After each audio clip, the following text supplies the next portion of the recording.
अस्सलाम वालेकुम स्टूडेंट्स, मेरा नाम आमिर जावेद है और आज हम 10th क्लास की फ़िज़िक्स की बुक स्टार्ट कर रहे हैं। 9th क्लास में आपने यूनिट नंबर 1 से लेकर 9 तक फ़िज़िक्स पढ़ी थी। अब 10th क्लास में आप यूनिट नंबर 10 से फ़िज़िक्स स्टार्ट करेंगे, यानी कि जो पहला आपका चैप्टर है वो है चैप्टर नंबर 10, जिसका नाम है simple harmonic motion and waves. Simple harmonic motion and waves, इसके दो पोर्शन हैं। पहला पोर्शन सिंपल हार्मोनिक मोशन, जिसको हम डिटेल से इस चैप्टर में पढ़ेंगे, और दूसरा पोर्शन वेव मोशन। तो सबसे पहले लेक्चर नंबर 1 में हम मास अटैच्ड टू अ स्प्रिंग के बारे में पढ़ेंगे। तो थोड़ा सा हम इंट्रोडक्शन इसका ले लेते हैं। इंट्रोडक्शन में सबसे पहले जो डेफिनेशन है vibratory motion.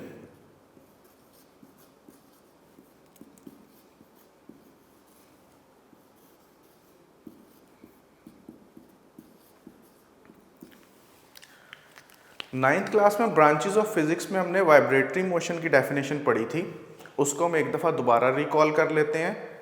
To and fro motion of a body about its mean position is called vibratory motion. To and fro motion of a body about its mean position is called vibratory motion. और उसमें आपने example में पढ़ी थी motion of simple pendulum और motion of cradle, झूले की हरकत, और सिंपल पेंडुलम की जो मोशन होती है वो वाइब्रेटरी मोशन होती है। तो सबसे पहले हमने रिकॉल किया वाइब्रेटरी मोशन की definition. To and fro motion of a body about its mean position is called vibratory motion, जिसमें है जी मोशन ऑफ सिंपल पेंडुलम और मोशन ऑफ क्रेडल। इसके बाद स्टूडेंट्स हमने इस चैप्टर का जो पहला टॉपिक है वो स्टार्ट करना है। सिंपल हार्मोनिक मोशन की डेफिनेशन का सबसे पहले आपको पता होना चाहिए। Simple harmonic motion,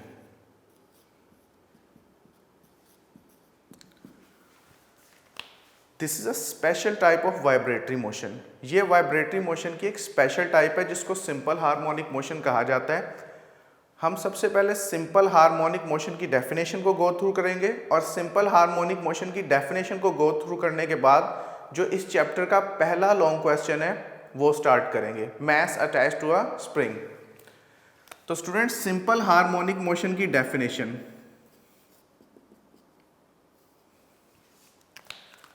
in simple harmonic motion the displacement of a body is the displacement of a body from mean position, the net force is directly proportional to the displacement of a body from its mean position and is always directed towards mean position। इस definition के basically दो parts हैं। A body performing simple harmonic motion, the net force is directly proportional to the displacement from its mean position and is always directed towards mean position। Students, इसकी definition को ऐसे भी किया जा सकता है, acceleration is in simple harmonic motion, the acceleration of a body is directly proportional to the displacement from mean position. The acceleration of a body is directly proportional to the displacement from its mean position and is always directed towards mean position. तो आप दोनों में से कोई एक definition लिख सकते हैं। पहली डेफिनेशन है a body performing simple harmonic motion in which the net force is directly proportional to the displacement, the net force is directly proportional to the displacement from its mean position and is always directed towards the mean position. इसके अलावा simple harmonic motion की definition ऐसे की जा सकती है, in simple harmonic motion acceleration of a body is directly proportional to the displacement from mean position and is always directed towards the mean position। अब students, हमने इसको इस डेफिनेशन को प्रूफ करना है, और इस डेफिनेशन को प्रूफ करने के लिए जो पहली एग्जांपल हमें दी गई है, पहला टॉपिक हमें दिया गया है, वो है मास अटैच्ड टू अ स्प्रिंग। तो आपका पहला लॉन्ग क्वेश्चन बनता है, long question, prove that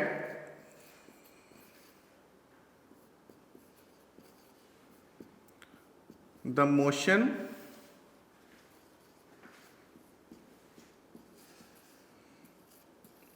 of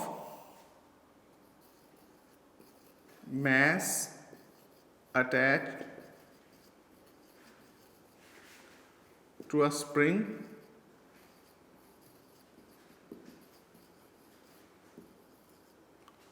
is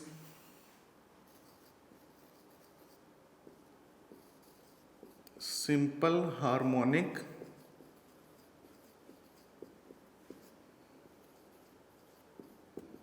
motion. This is an important long question. Prove that the motion of mass attached to a spring is simple harmonic motion. इसके अलावा इस topic को horizontal mass spring system भी कहा जाता है, motion of horizontal mass spring system. Prove that the motion of mass attached to a spring is simple harmonic motion. और simple harmonic motion को शॉर्ट फॉर्म में SHM भी कहा जाता है.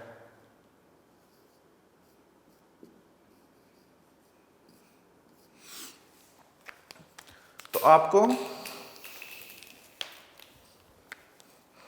ऐसे भी डेफिनेशन आ सकती है कि डिफाइन SHM या prove that the motion of mass attached to a spring is SHM. इसके लिए सबसे पहले हमने ड्रॉ करनी है इसकी डायग्राम.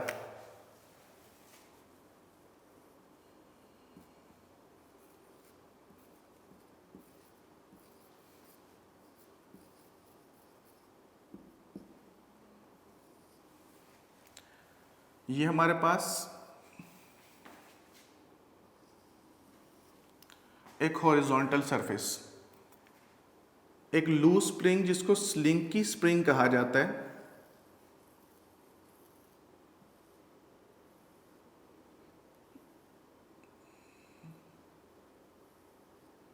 ये हमने इसके साथ अटैच कर दिया.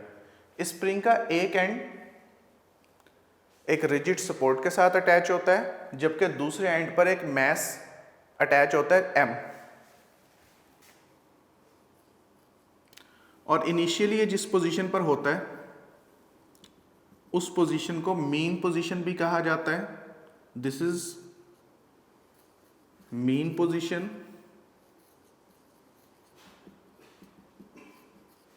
इस पोजीशन को इक्विलिब्रियम पोजीशन भी कहा जाता है.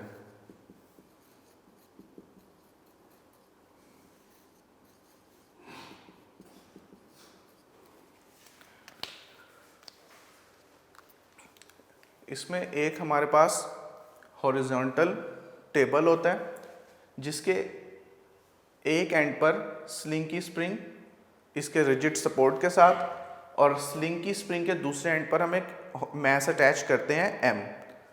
और कंसीडर ये किया जाता है कि ये सारा सिस्टम फ्रिक्शनलेस है. This is a frictionless system.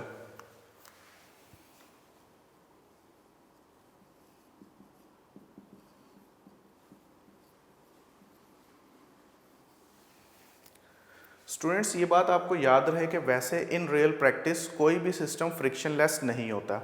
Her system की थोड़ी बहुत फ्रिक्शन होती है जो उसकी मैकेनिकल एनर्जी को वेस्ट कर देती है.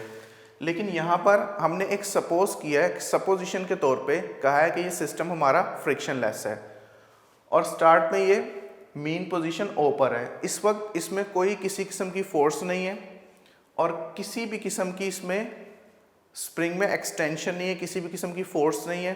ये बिल्कुल अपनी रेस्ट पोजीशन में पड़ा है, ना इसमें किसी किस्म की मैस में एनर्जी मौजूद है. अब हम क्या करते हैं कि इस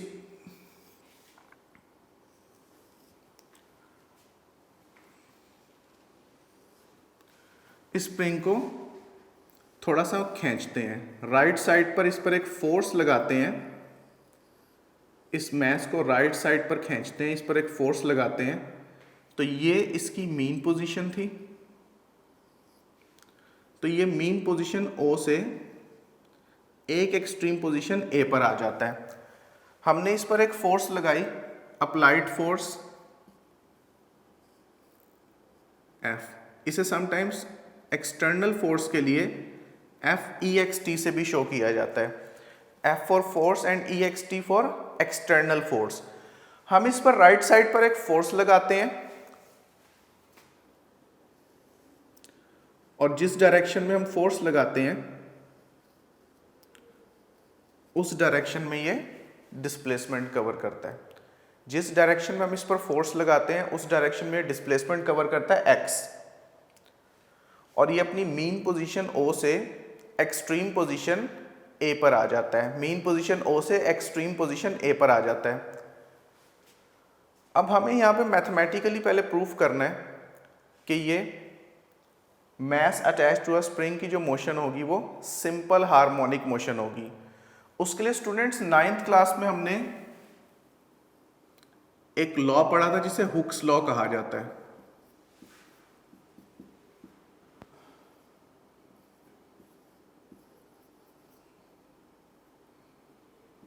नाइन्थ क्लास में हमने एक लॉ पढ़ा था जिसे हुक्स लॉ कहा जाता है। हुक्स लॉ के मुताबिक किसी बॉडी पर में पैदा होने वाला स्ट्रेन, किसी भी इलास्टिक बॉडी में पैदा होने वाला स्ट्रेन उस पर लगाई गई स्ट्रेस के डायरेक्टली प्रोपोर्शनल होता है।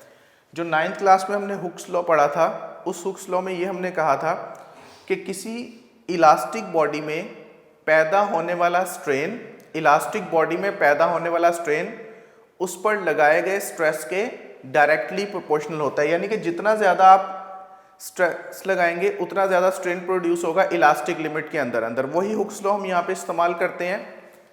तो उस हुक्स लॉ के मुताबिक external force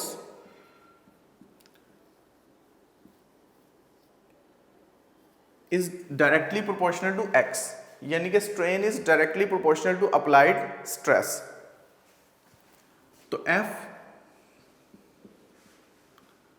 is equal to K X. जब भी हम साइन ऑफ प्रोपोर्शनैलिटी को खत्म करते हैं तो हमारे पास इक्वल का साइन आता है और साथ कोई ना कोई कांस्टेंट आता है। यहां पर k एक कांस्टेंट है जिसको स्प्रिंग कांस्टेंट कहा जाता है। k एक कांस्टेंट है जिसको स्प्रिंग कांस्टेंट कहा जाता है, where k is a constant which is called spring constant. अब ये जो स्प्रिंग कांस्टेंट है इसको हम मैथमेटिकली भी डिफाइन करेंगे और इसको फिजिकली भी बताएंगे कि असल में ये है क्या। तो सबसे पहले स्प्रिंग कांस्टेंट को हम फिजिकली देखते हैं। Spring constant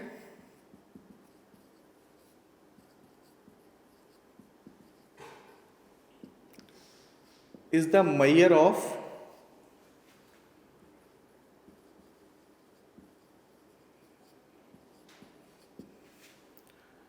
stiffness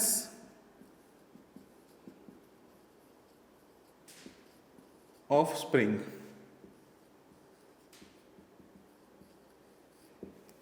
spring constant हमें स्प्रिंग की स्टिफनेस के बारे में बताता है। अगर किसी स्प्रिंग कांस्टेंट की वैल्यू ज़्यादा होती है इसका मतलब वो हार्ड होता है, स्टिफ होता है, उसको खींचने के लिए ज़्यादा फोर्स लगानी पड़ती है। और अगर किसी स्प्रिंग में स्प्रिंग कांस्टेंट की वैल्यू कम होती है इसका मतलब उसकी स्टिफनेस कम होती है, उसकी स्टिफनेस कम होती है और उसको खींचने के लिए कम फोर्स लगानी पड़ती है, वो लूज होता है। तो हमने यहाँ पे जो स्प्रिंग यूज़ किया है इसे स्लिंकी स्प्रिंग कहा जाता है। स्लिंकी स्प्रिंग लूज होता है, इसमें स्प्रिंग कांस्टेंट की वैल्यू कम होती है। स्लिंकी स्प्रिंग लूज होता है, इसमें स्प्रिंग कांस्टेंट की वैल्यू कम होती है। अब हम मैथमेटिकली भी देखते हैं कि स्प्रिंग कांस्टेंट को मैथमेटिकली हम कैसे डिफाइन करेंगे। अगर आपको शॉर्ट क्वेश्चन आता है जी define spring constant,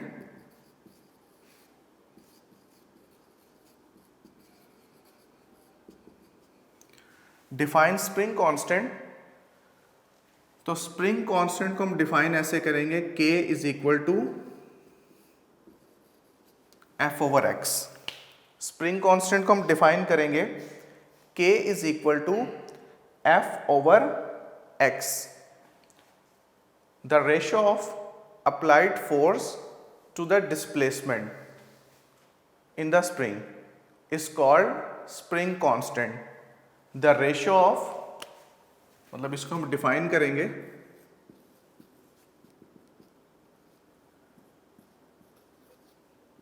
the ratio of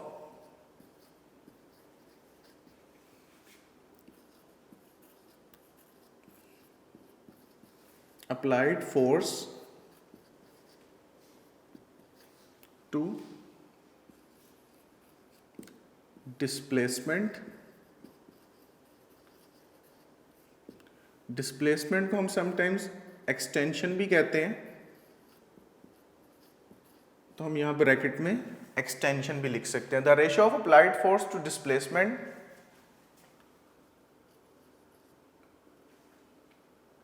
in the spring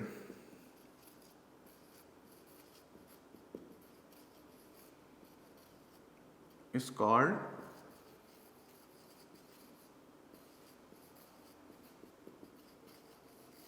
spring constant.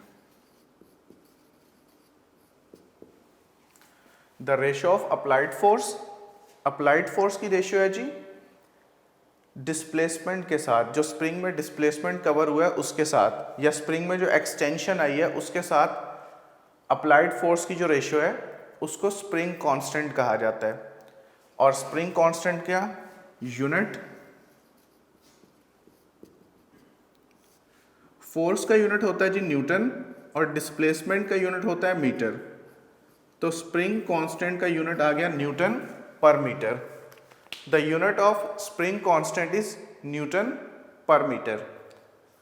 Student उसके स्प्रिंग कांस्टेंट को करने के बाद, स्प्रिंग कांस्टेंट को समझने के बाद, अब हमने इस बात को प्रूव करना है कि जो mass attach to a spring है ये सिंपल हार्मोनिक मोशन करता है। और सिंपल हार्मोनिक मोशन के लिए दो बातों का होना जरूरी है।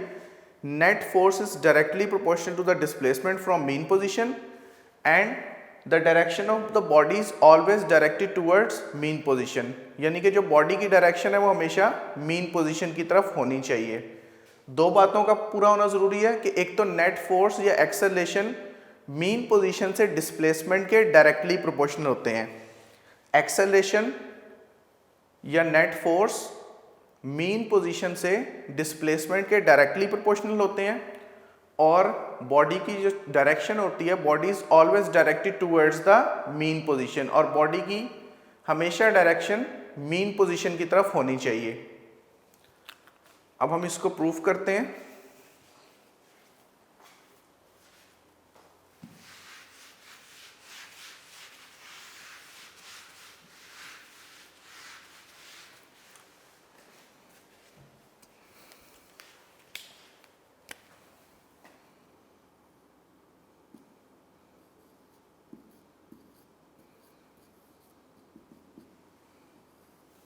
प्रूफ, जैसा कि हमने अभी अभी हुक्स लॉ में पढ़ा कि F is directly proportional to X, F is directly proportional to X, और जब हम इस प्रोपोर्शनलिटी साइन को खत्म करते हैं तो F is equal to KX, F is equal to KX। This is the formula of applied force, ये उस फोर्स का फॉर्मूला है जो हमने इस पर लगाई है। अब according to Newton's third law of motion, to every action there is an always equal but opposite reaction. According to Newton's third law of motion, हर एक्शन का इक्वल और ऑपोजिट रिएक्शन होता है। तो जब हम राइट साइड पर एक फोर्स लगा रहे हैं स्प्रिंग को मीन पोजीशन से एक्सट्रीम पोजीशन पर लेकर जाने के लिए, तो ये हमारी फोर्स है। तो जैसे ही हम फोर्स लगा रहे हैं तो इसका रिएक्शन भी होता है जो कि बॉडी को मीन पोजीशन की तरफ वापस खींचने की कोशिश करता है, यानी कि जो हमने फोर्स लगाई है वो मीन पोजीशन से एक्सट्रीम पोजीशन की तरफ है, ये हमारी फोर्स है। According to Newton's third law of motion, to every action there is an always equal but opposite reaction. हर एक्शन का इक्वल और ऑपोजिट रिएक्शन होता है। अब यहाँ पर हमारी अप्लाइड फोर्स का, हमारी फोर्स का जो रिएक्शन है वो बॉडी को दोबारा मीन पोजीशन पर खींचने की कोशिश करता है, यानी कि बॉडी पर एक फोर्स लगना शुरू होगी जो दोबारा इसको मीन पोजीशन पर खींचने की कोशिश करेगी। उस फोर्स को सिंपल हार्मोनिक मोशन की लैंग्वेज में रीस्टोरिंग फोर्स कहा जाता है। उस फोर्स को सिंपल हार्मोनिक मोशन की लैंग्वेज में रीस्टोरिंग फोर्स कहा जाता है। तो बेहतर है कि हम पहले रीस्टोरिंग फोर्स को भी एक्सप्लेन कर लें।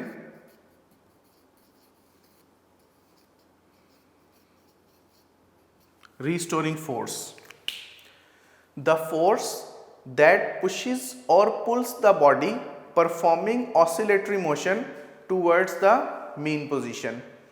द फोर्स दैट पुशेस और पुल्स द बॉडी। पुश का मतलब होता है धकेलना और पुल का मतलब होता है खींचना। ऐसी फोर्स जो सिंपल हार्मोनिक मोशन करते हुए बॉडी को या तो मीन पोजीशन की तरफ पुल करती है या मीन पोजीशन की तरफ पुश करती है, ऐसी फोर्स को कहा जाता है रीस्टोरिंग फोर्स। अगर हम सिंपल लैंग्वेज में कहें तो ऐसी फोर्स जो ऑसिलेटरी या वाइब्रेटरी मोशन करते हुए बॉडी को हमेशा मीन पोजीशन की तरफ लाने की कोशिश करती है, उस फोर्स को कहा जाता है restoring force. The force that pushes और pulls the body performing oscillatory motion towards the mean position. वो फोर्स जो ऑसिलेटरी मोशन परफॉर्म करते हुए बॉडी को मीन पोजीशन की तरफ लाने की कोशिश करती है, उसको कहा जाता है रीस्टोरिंग फोर्स। और स्टूडेंट्स, ये रीस्टोरिंग फोर्स की डेफिनेशन इंपॉर्टेंट शॉर्ट क्वेश्चन भी है, यानी कि आपको शॉर्ट क्वेश्चन में आ सकता है इस टॉपिक में से कि डिफाइन रीस्टोरिंग फोर्स या व्हाट इज रीस्टोरिंग फोर्स। अच्छा, अब हमने पहले डिसाइड किया कि हमारी जो अप्लाइड फोर्स है उसका रिएक्शन भी होता है। अब एक्शन और रिएक्शन की फोर्स को लिखने के लिए हम एक सिंबल यूज करते हैं, F is equal to minus के एक्स। अब इस F is equal to K X और F is equal to minus के एक्स में क्या फर्क है? ये जो F is equal to K X है, ये हमारी लगाई गई फोर्स है जिसे अप्लाइड फोर्स कहा जाता है।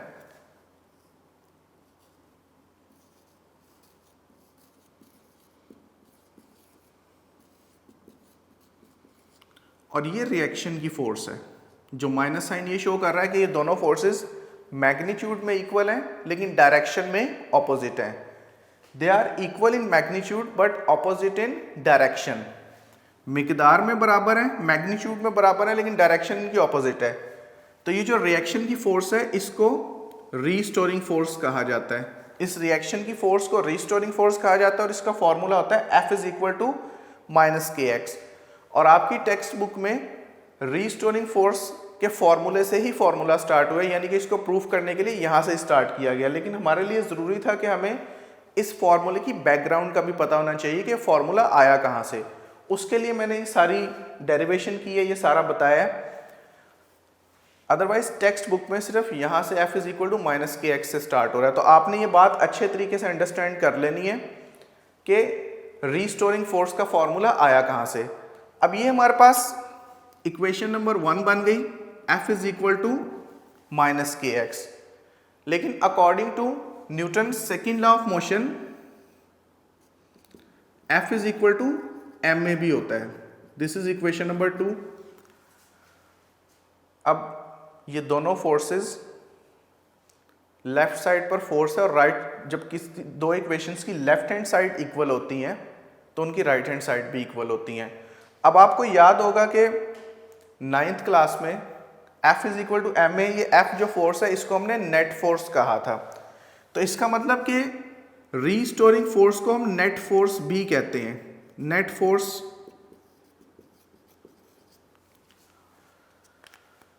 अब इन दोनों इक्वेशन 1 और 2 को, दोनों इक्वेशंस को कंपेयर करें तो यहां पर बनेगा m a is equal to minus के x. M a is equal to minus के एक्स। अब ये m एक साइड पे मल्टीप्लाई हो रहा है, दूसरी साइड पे जाकर डिवाइड होगा, तो acceleration is equal to minus k over m into x. Acceleration is equal to minus k over m into x. अब स्टूडेंट्स हमने एक चीज देखनी है कि फॉर्मूला में जो k है वो कांस्टेंट है और जो m है वो भी कांस्टेंट है। तो अगर हम कांस्टेंट को कांस्टेंट पे डिवाइड करते हैं तो आंसर में कोई ना कोई कांस्टेंट आता है, यानी कि minus k over m is equal to constant. Minus k over m is equal to constant, यानी कि कांस्टेंट को कांस्टेंट पर डिवाइड करते हैं तो आंसर में कोई ना कोई कांस्टेंट ही आता है। तो ये minus k over m is equal to constant, तो यहां पर हम लिख सकते हैं a is equal to constant into x. A is equal to minus अपनी जगह पर रहेगा, यहाँ पर हमने k ओवर m की जगह कांस्टेंट लिख दिया और साथ में x। अब जब हम, आपको याद होगा कि जब कांस्टेंट को ख़त्म किया जाता है तो फिर ये इक्वालिटी साइन भी ख़त्म हो जाता है। जब कांस्टेंट को ख़त्म किया जाता है तो इक्वालिटी का साइन भी ख़त्म हो जाता है और प्रोपोर्शनैलिटी का साइन आ जाता है। a is directly proportional to minus x. a is directly proportional to minus x. This is the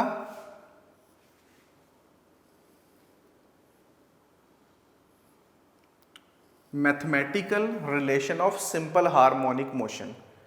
यानी कि सिंपल हार्मोनिक मोशन की जो मैथमेटिकल फॉर्म है वो ये कहलाती है a is directly proportional to minus x। और Newton second law of motion में आपने पढ़ा a is directly proportional to F। तो यहां पर हम सिंपल हार्मोनिक मोशन का दूसरा रिलेशन बना सकते हैं कि F is directly proportional to minus x. ये सिंपल हार्मोनिक मोशन का ये रिलेशन भी बन सकता है।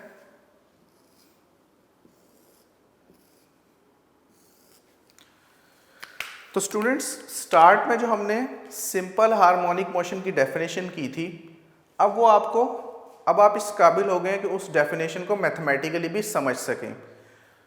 मैंने कहा था कि दो डेफिनेशंस हम करते हैं जो आपकी टेक्स्ट बुक में लिखी हुई है, वो ये है। In simple harmonic motion the net force is directly proportional to the displacement from mean position and is always directed towards the mean position.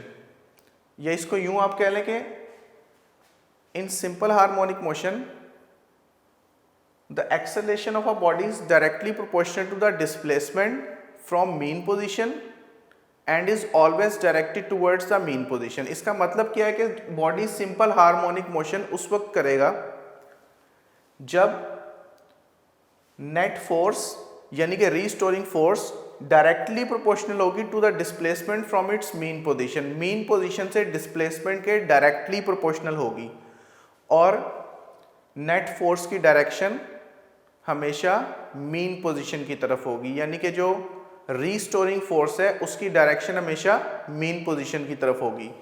या इसे यूं डिफाइन किया जाता है in simple harmonic motion the acceleration of a body is directly proportional to the displacement from mean position. The acceleration of a body is directly proportional to the displacement from the mean position and is always directed towards the mean position. इसकी direction हमेशा mean position की तरफ होती है acceleration की। अब हम इसको थोड़ा सा इस डायग्राम को एक्सप्लेन करते हैं।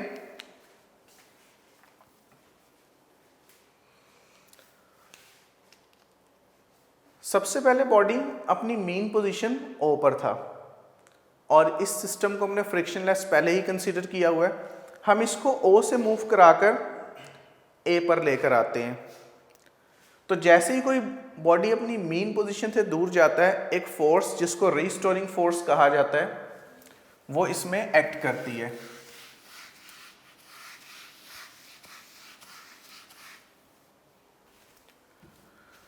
अब ए पर लाकर इसको हमने छोड़ दिया।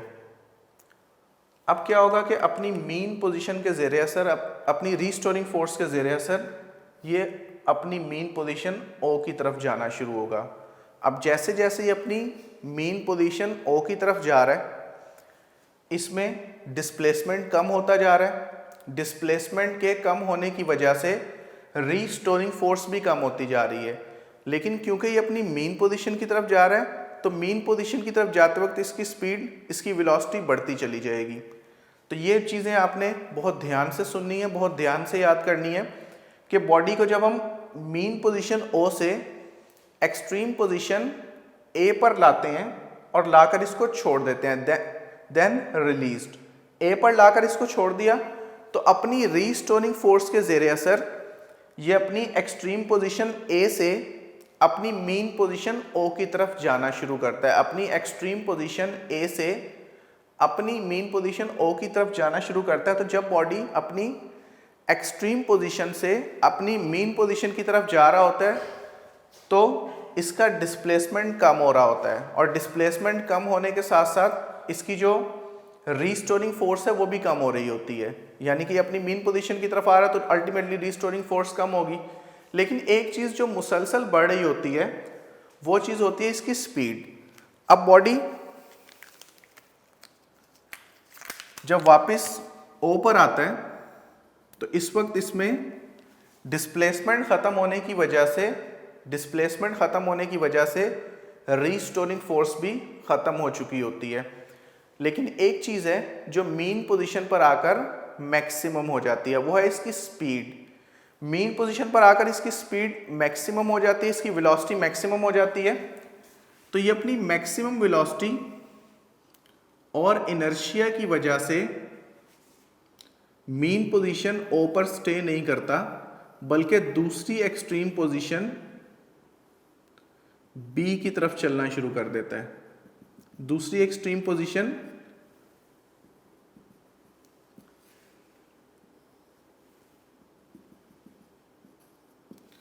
बी की तरफ चलना शुरू कर देता है। अब जब बॉडी अपनी एक्सट्रीम मीन पोजीशन ओ से एक्सट्रीम पोजीशन बी की तरफ चलना शुरू करता है तो अब ये मीन पोजीशन से एक्सट्रीम पोजीशन की तरफ जा रहा है। तो इस वक्त बॉडी में क्या चेंजेस आएंगे? जब कोई बॉडी अपनी मीन पोजीशन से एक्सट्रीम पोजीशन की तरफ जा रही होती है तो हर पॉइंट पर उसका डिस्प्लेसमेंट इंक्रीज हो रहा होता है। डिस्प्लेसमेंट इंक्रीज होने की वजह से रीस्टोरिंग फोर्स तो इंक्रीज होगी, लेकिन क्योंकि बॉडी अपनी मीन पोजीशन से दूर जा रहा है इस वजह से हर पॉइंट पर इसकी जो वेलोसिटी है वो डिक्रीज होती जाती है। इसकी मिसाल बिल्कुल ऐसे ही है कि हम जब किसी बॉडी को नीचे से ऊपर फेंकते हैं तो ग्रेविटेशनल फील्ड के अगेंस्ट जाता है, तो हर पॉइंट पर उसकी वेलोसिटी डिक्रीज होती है। हाईएस्ट पॉइंट पर आकर वो एक लम्हे के लिए रेस्ट पोजीशन में आता है, और एक लम्हे के लिए रेस्ट पोजीशन में आकर जब वो वापस ज़मीन की तरफ आता है तो हर पॉइंट पर उसकी वेलोसिटी इंक्रीज होती है, क्योंकि अब वो ज़मीन की तरफ आ रहा है, ग्रेविटेशनल फील्ड की तरफ आ रहा है। इसमें बिल्कुल ऐसे ही है कि अपनी मीन पोजीशन ओ पर आकर अपनी मैक्सिमम वेलोसिटी और इनर्शिया की वजह से ये मीन पोजीशन ओ पर रुकता नहीं है, बल्कि अपनी मीन पोजीशन ओ से दूसरी एक्सट्रीम पोजीशन बी की तरफ मूव करना स्टार्ट करता है। क्योंकि सिस्टम फ्रिक्शनलेस है इसलिए मैकेनिकल एनर्जी ने वेस्ट नहीं होना।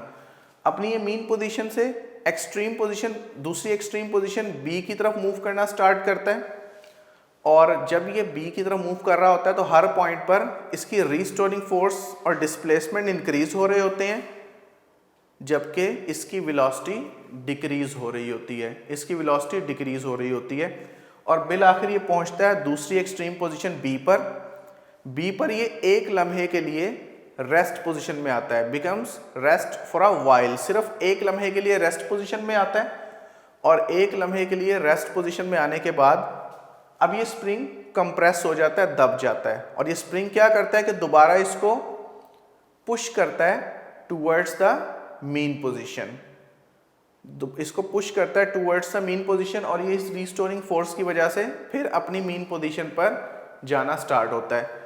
तो इसी तरह बॉडी फ्रिक्शनलेस सिस्टम में कंटिन्यूसली मूव करता है अपनी पोजीशन ओ से ए से ओ और ओ बी, यानी कि बॉडी फॉरएवर अपनी मीन पोजीशन से एक्सट्रीम पोजीशन की तरफ अपनी मोशन जारी रखता है। लेकिन ये बातें आपने याद रखनी है कि जब बॉडी अपनी मीन पोजीशन से एक्सट्रीम की तरफ जा रहा होता है हर पॉइंट पर उसकी वेलोसिटी कम हो रही होती है, जबकि रीस्टोरिंग फोर्स ज़्यादा हो रही होती है। और जब बॉडी अपनी एक्सट्रीम से मीन पोजीशन की तरफ आता है तो हर पॉइंट पर उसकी वेलोसिटी इंक्रीज हो रही होती है, जबकि रीस्टोरिंग फोर्स डिक्रीज हो रही होती है। तो इस मीन पोजीशन के इर्द गिर्द जो टू एंड फ्रो मोशन है इसको सिंपल हार्मोनिक मोशन कहा जाता है। सिंपल हार्मोनिक मोशन के लिए दो कंडीशन का पूरा होना जरूरी है कि acceleration is directly proportional to the displacement from its mean position and acceleration is always directed towards the mean position. Students, last में हम इसके एनर्जी चेंजेस के बारे में देखते हैं कि एनर्जी चेंजेस इसमें कैसे आते हैं। तो ये बात आपने याद रखनी है कि मीन पोजीशन पर मैक्सिमम वेलोसिटी की वजह से काइनेटिक एनर्जी होती है मैक्सिमम। मीन पोजीशन पर मैक्सिमम वेलोसिटी होने की वजह से काइनेटिक एनर्जी होती है मैक्सिमम और पोटेंशियल एनर्जी होती है जीरो। जबकि एक्सट्रीम पोजीशन पर एक लम्हे के लिए इसकी वेलोसिटी जीरो होती है, तो वेलोसिटी जीरो होने की वजह से काइनेटिक एनर्जी हो जाती है जीरो और पोटेंशियल एनर्जी हो जाती है मैक्सिमम। तो ये चीज आपने याद रखनी है एनर्जी चेंजेस के हवाले से कि एक्सट्रीम पोजीशन पर एक लम्हे के लिए बॉडी रेस्ट पोजीशन में आता है। एक्सट्रीम पोजीशन पर एक लम्हे के लिए बॉडी रेस्ट पोजीशन में आता है, इसलिए इसकी काइनेटिक एनर्जी हो जाती है जीरो। और एक्सट्रीम पोजीशन पर क्योंकि इसका डिस्प्लेसमेंट मैक्सिमम होता है मीन पोजीशन से, इस वजह से इसकी पोटेंशियल एनर्जी हो जाती है मैक्सिमम। और मीन पोजीशन पर क्योंकि बॉडी की वेलोसिटी जीरो होती है, इस वजह से बॉडी की वेलोसिटी मैक्सिमम होती है, इस वजह से काइनेटिक एनर्जी होती है मैक्सिमम और डिस्प्लेसमेंट होता है जीरो, जिसकी वजह से पोटेंशियल एनर्जी होती है जीरो। तो स्टूडेंट्स, लास्ट में इस टॉपिक के एक चीज हमने एक फॉर्मूला डिस्कस करना है जिसे टाइम पीरियड का फॉर्मूला कहा जाता है। टाइम पीरियड की डेफिनेशन आप अगले टॉपिक्स में पढ़ेंगे, लेकिन यहां पर हम उसे थोड़ा सा एक्सप्लेन कर देते हैं।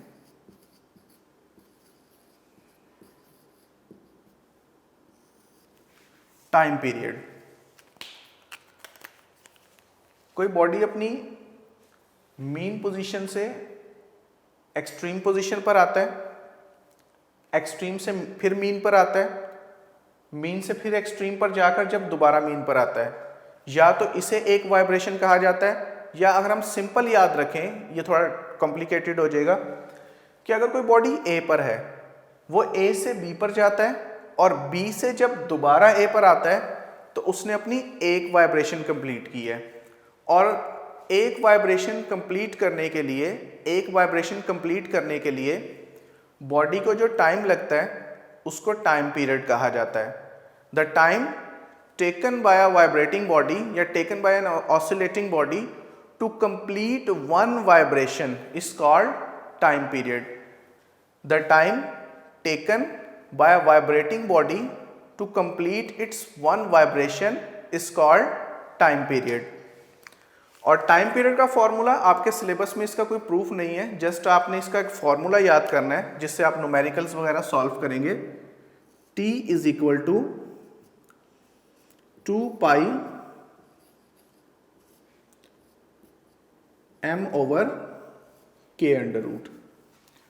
T is equal to 2 pi m over k under root. Students, अब आपने इसकी टर्मिनोलॉजी याद रखनी है। सबसे पहले तो ये देखना है आपने कि m ऊपर न्यूमरेटर में है और k डिनोमिनेटर में, और इसका अंडर रूट है और 2 पाई उससे बाहर है। अब 2 पाई तो कांस्टेंट है और m mass of the body और k spring constant. m is mass of the body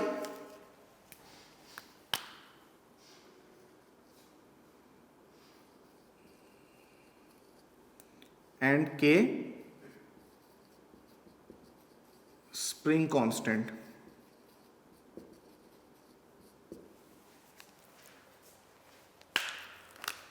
students, ये हमारा मैथ्स अटैच टू स्प्रिंग वाला टॉपिक कंप्लीट होता है। इसका लॉन्ग क्वेश्चन आपको, जैसा कि मैंने पहले भी बताया था, कि बोर्ड में ऐसे आ सकता है कि prove that the motion of mass attach to a spring is simple harmonic motion.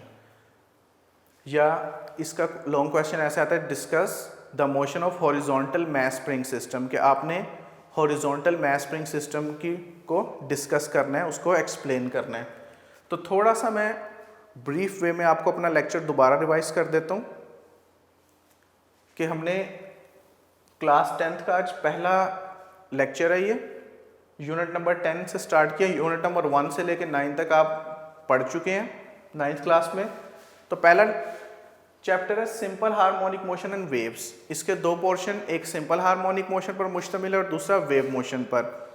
सबसे पहले हमने की थी वाइब्रेटरी मोशन की definition, to and fro motion of a body about its mean position is called vibratory motion।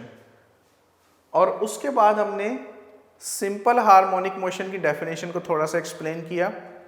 अब in simple harmonic motion the net force of a body is directly proportional to the displacement from mean position and is always directed towards the mean position. इसको यूं भी define किया जा सकता है, in simple harmonic motion the acceleration of a body is directly proportional to the displacement. The acceleration of a body is directly proportional to the displacement from mean position and is always directed towards the mean position। उसके बाद हमने start किया horizontal mass spring system, उसकी diagram बनाई। Board में ये diagram बनाना ज़रूरी है, इसके बगैर ज़ाहिर है इसके मार्क्स नहीं मिलेंगे। एक हमारे पास फ्रिक्शनलेस हॉरिजॉन्टल सरफेस है जिसके साथ एक लूज स्प्रिंग जिसे स्लिंकी स्प्रिंग कहा जाता है, टेबल के रिजिड सपोर्ट के साथ हमने स्प्रिंग का एक एंड बांधा और दूसरे एंड पर एक मैस m, एक बॉडी जिसका मैस है m, और स्टार्ट पर में अपनी ये मीन पोजीशन O पर होता है और इसमें किसी किस्म की कोई एक्सटेंशन, किसी किस्म की कोई फोर्स नहीं होती है, बिल्कुल रेस्ट पोजीशन में, इक्विलिब्रियम पोजीशन में पड़ा होता है। अब हम क्या करते हैं, इसको मीन पोजीशन O से एक्सट्रीम पोजीशन 1 तक लेकर आते हैं, जिसके लिए हमें फोर्स लगानी पड़ती है F, जिसे समटाइम्स हम एक्सटर्नल फोर्स भी कहते हैं। फोर्स लगानी पड़ती है F, जिसे एक्सटर्नल फोर्स कहा जाता है, और इस फोर्स की वजह से फोर्स की डायरेक्शन में डिस्प्लेसमेंट कवर करता है जिसको X कहा जाता है, और ये O से A पर आ जाता है, यानी कि अपनी मीन पोजीशन से एक्सट्रीम पोजीशन पर आ जाता है। तो उसके बाद हमने थोड़ा सा इसका फॉर्मूला देखा कि according to Hooke's law strain और स्ट्रेस आपस में डायरेक्टली प्रोपोर्शनल होते हैं, यानी कि इलास्टिक लिमिट के अंदर अंदर जितना आप स्ट्रेन लगाएंगे, जितना आप स्ट्रेस लगाएंगे वो इस पर लगाएगा स्ट्रेन, तो स्ट्रेन और स्ट्रेस डायरेक्टली प्रोपोर्शनल होते हैं, यानी कि जितना आप स्ट्रेस लगाएंगे उतना स्ट्रेन इसमें प्रोड्यूस हो जाएगा। F is directly proportional to X, F is equal to KX, और K हमने कहा कि जी एक कांस्टेंट होता है जिसे स्प्रिंग कांस्टेंट कहा जाता है, measure of stiffness of spring, यानी कि अगर K की वैल्यू ज़्यादा है तो इसका मतलब स्प्रिंग में स्टिफनेस ज़्यादा होगी, वो सख्त होगा, और K की वैल्यू अगर कम है तो उसमें स्टिफनेस कम होगी, वो सॉफ्ट होगा। साथ ही हमने स्प्रिंग कांस्टेंट की डेफिनेशन की, the ratio of applied force to the displacement extension in the spring is called spring constant, और स्प्रिंग कांस्टेंट का unit newton per metre, force का यूनिट होता है न्यूटन और डिस्प्लेसमेंट का यूनिट होता है मीटर, तो न्यूटन पर मीटर। फिर उसके बाद हमने थोड़ा सा रिस्टोरिंग फोर्स को एक्सप्लेन किया। यहां से हमने फॉर्मूले का प्रूफ स्टार्ट किया, F is directly proportional to X, F is equal to KX, up to every action there is an always equal but opposite reaction, तो F is equal to minus KX और F is equal to ma second law of motion के मुताबिक। तो अब ये जो F is equal to minus KX है, this is restoring force, और रिस्टोरिंग फोर्स को हमने यूं डिफाइन किया, the force that pushes or pulls the body performing oscillatory motion towards the mean position is called restoring force। और restoring force का formula F is equal to minus KX, यानी कि applied force के फॉर्मूले से magnitude में equal होगा और applied force से डायरेक्शन में ऑपोजिट होती है restoring force। और according to second law of motion F is equal to ma, तो इस F को नेट फोर्स भी कहा जाता है। तो इन दोनों इक्वेशंस को कंपेयर करके ma is equal to minus KX, तो a is equal to minus K over m into X। अब कांस्टेंट को कांस्टेंट पर डिवाइड करते हैं, कांस्टेंट आ जाता है a is equal to minus into constant into x, तो a is directly proportional to minus x।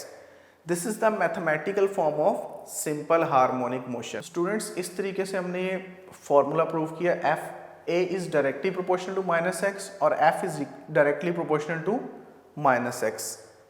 तो बेसिकली आपने ये फॉर्मूला लिखना है, लेकिन ये भी सही है, ये भी लिखा जा सकता है। तो आज के टॉपिक में हमने ये पढ़ा कि वाइब्रेटरी मोशन की डेफिनेशन जो 9th में आप पढ़ चुके थे उसको रिकॉल किया, सिंपल हार्मोनिक मोशन की डेफिनेशन को हमने गो थ्रू किया, और साथ में हॉरिजॉन्टल मैस स्प्रिंग सिस्टम की मोशन को डिस्कस किया, जो कि हमारा एक लॉन्ग क्वेश्चन है। इसमें रिस्टोरिंग फोर्स की डेफिनेशन शॉर्ट क्वेश्चन है, और ये फॉर्मूला आपने ख़ास तौर पे याद रखना है। तो इंशाल्लाह ताला नेक्स्ट हम ball and bowl system next lecture में देखेंगे। तो अब तक के लिए आपने ये सारा याद करना है और इसको अच्छी तरह से लर्न करके कोशिश है कि आप इसको लिख लें ताकि आपको ये समझ आ जाए। Thank you very much.